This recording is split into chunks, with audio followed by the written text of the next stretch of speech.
என்னப்பா இது? போட்டோவை பார்த்து ஷாக் ஆயிட்ட? ஏற்கனவே இவளை பாத்திருக்கியா?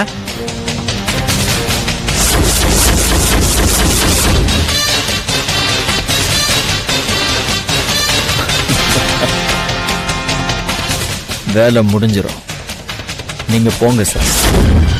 நிஜமாவா சொல்ற? ஆமா சார்.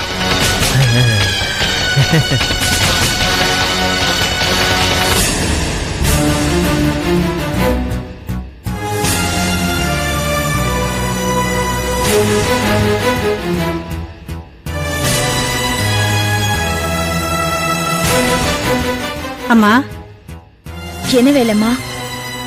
ஏமா ஒரு மாதிரி இருக்கீங்க? ஒண்ணும் இல்லம்மா. எனக்கு எல்லாம் தெரியுமா. என்ன தெரியும்? ஐயா இப்பெல்லாம் வீட்டுல சரியா சாப்பிடறதே இல்ல. என்ன சொல்ற?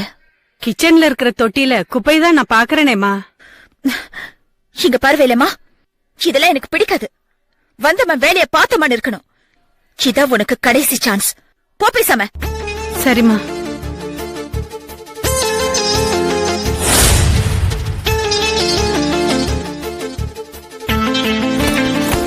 என்னாச்சு கல்பனா?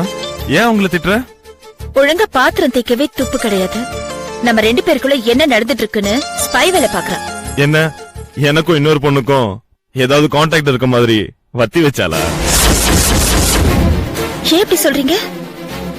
பொதுவாவே வீட்டுல வேலை செய்யறவங்க பொண்டாட்டிய பத்தி புருஷன்கிட்டயும் புருஷனை பத்தி பொண்டாட்டிகிட்டயும் ஏதாவது ஒண்ணு சொல்லிட்டா போதும். அதுக்கு கண்ணு காது மூக்கு வச்சு ஏதாவது ஒண்ணு சொல்லிக்கிட்டே இருப்பாங்க அந்த வேலைக்காரங்க. சரி, அதை விடு. என்ன மதியம் போன் பண்ணிருந்த? அர்ஜென்ட்டா வேற வர சொல்லிருந்த? என்னன்னு தெரியல, ஒரு வாரமா வயிறு ஒரு மாதிரி திம்முன்னு இருக்கு. வாந்தி வர மாதிரி கொமட்டிட்டு வருதுங்க. திடீர்னு புளிப்பா ஏதாவது சாப்பிடணும் போல தோணுது. என்னவா இருக்கும்? உங்க அம்மாக்கு போன் பண்ணியா? பண்ண. அவங்க என்ன சொன்னாங்க? அவங்க ஏதோ ஒண்ணு சொன்னாங்க. உங்க ஒப்பீனியன் சொல்லுங்க. என்ன சொன்னாங்க சொல்ல. ஹாஸ்பிட்டலுக்கு போங்க, செக் பண்ணுங்கன்னு சொன்னாங்க. ஓ, இதுக்குதான் போன் பண்ணியா? ஆமா. சரி, ஒரு நிமிஷம் இரு, நான் ரெடி ஆயிட்டு வரேன். என்னங்க? என்ன ஒண்ணு சொல்லாம போறீங்க? என்ன சொல்லணும்? இல்ல, நான் இப்ப சொன்ன விஷயத்துக்கு ஏதாச்சும் ஒண்ணு ரியாக்ட் ஆகணும்ல. என்ன ரியாக்ட் ஆகணும்? நான் இவ்ளோ சந்தோஷமா சொல்லிட்டு இருக்கேன், அதுக்கு ரியாக்ட் பண்ண மாட்டேங்கிறீங்க. B practical Kalpana. வீணா ஆசையை வளர்த்துக்கிட்டு ரியாக்ஷன் கொடுத்து என்ன பிரயோஜனம்?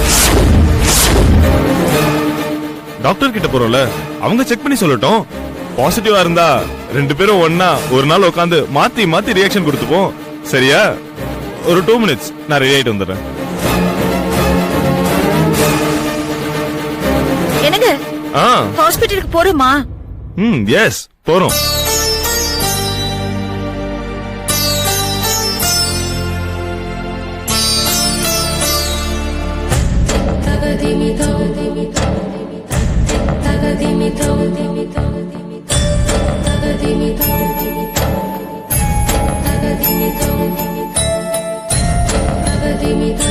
No, sir. Sir, 2 minutes, sir. I'll be there, sir. Sir, please, sir. One second, sir. One second. Kalpana, don't mistake me. நம்ம 2 பேரும் இன்னொரு நாள் ஹாஸ்பிட்டலுக்கு போலாம். இன்னைக்கு ஆபீஸ்ல ரொம்ப முக்கியமான வேலை இருக்கு. ப்ளீஸ், நான் வரேன். Hello sir. சார் வரேன் sir. Sir please sir, I'll be there. I'll be there.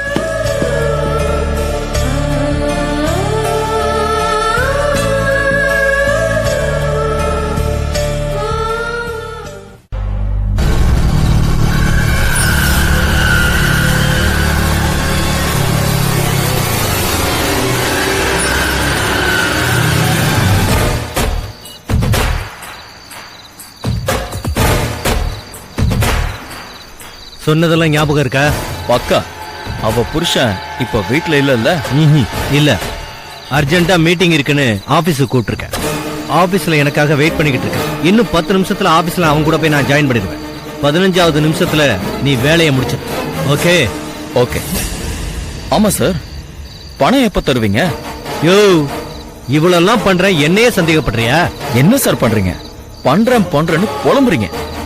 தூரத்துல இருந்தே உனக்கு வீட்டை காட்டாம பைக்ல வந்து பக்கத்துல இறக்கி விட்டு போறேனே, அது ஹெல்ப் தானையா? எங்கேயாவது கொலைகாரன பாஸ் பைக்ல இறக்கி விட்டதை பாத்திருக்கியா? சந்திரன், சொல்லுங்க சார். மேடம் நம்மளோட சீஃப் கெஸ்ட். Okay sir.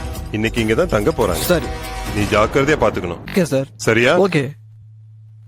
வரட்டா?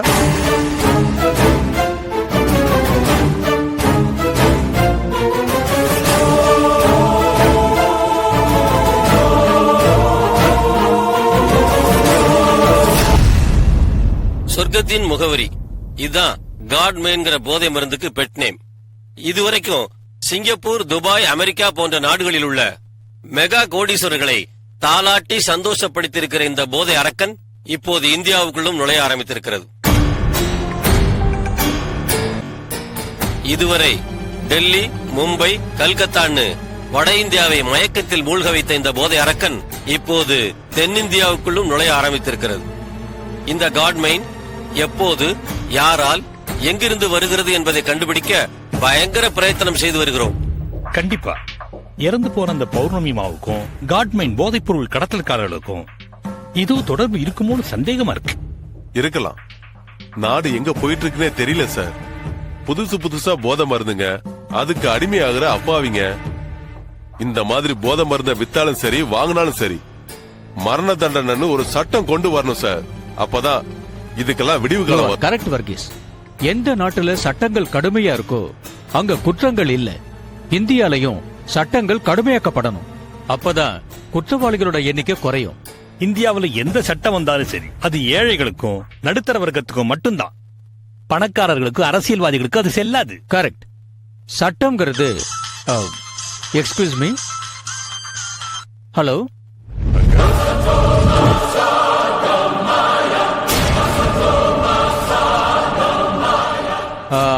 கமலம், நான் ஒரு அர்ஜென்ட் மீட்டிங்ல இருக்கேன். ஒரு 10 நிமிஷம் கழிச்சு கூப்பிடலாமே? அங்கிள் அங்கிள், புரியுது புரியுது. உங்க மீட்டிங்க முடிச்சிட்டு நம்ம இடத்துக்கு வந்துருங்க. ரூம்ல பெண்மானும் டைனிங் டேபிள்ல காட்டுமானும் காத்துக்கிட்டு இருக்கு. ஓகே, மறுபடியும் உனக்கு கால் பண்றேன். தேங்க்யூ. மும்பை, கல்கத்தான்னு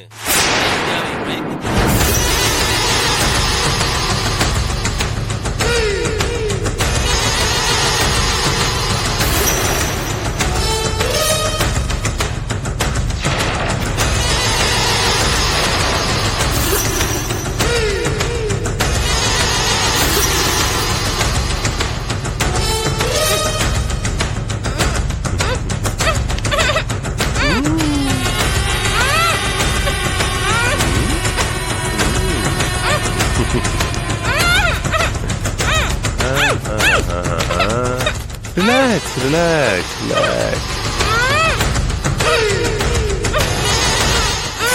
ஹலோ, என்ன சாரு, என்னாச்சு?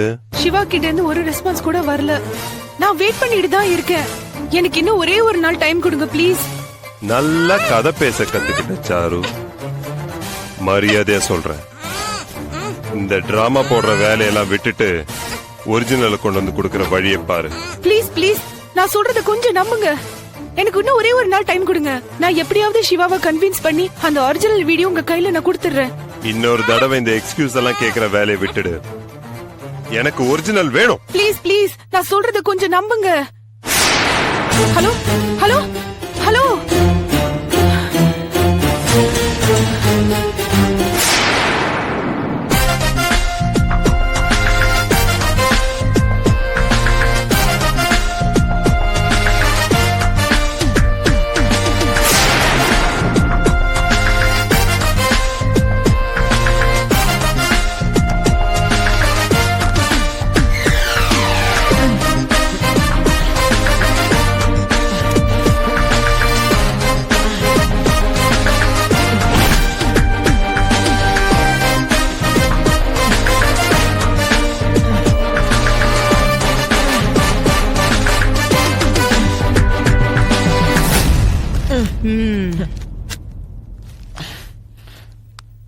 இந்த டேபிள்ல இருக்கிற டிராஸோட சாவி எங்க?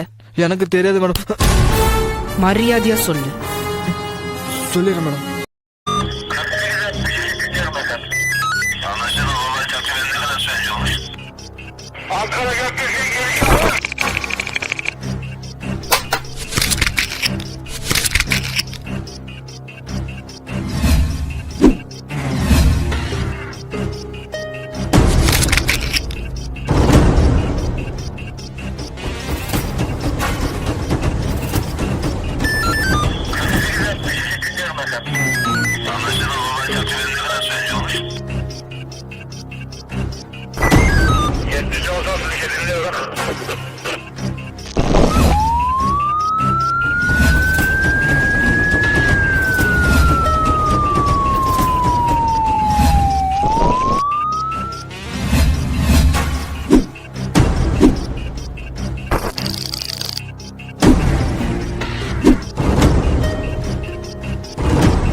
don't want to do anything to scare your children. That's the last thing we want to do. We don't want to scare anybody.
If you enjoyed this video, kindly like, share, comment, and for further our interesting videos, subscribe our channel below.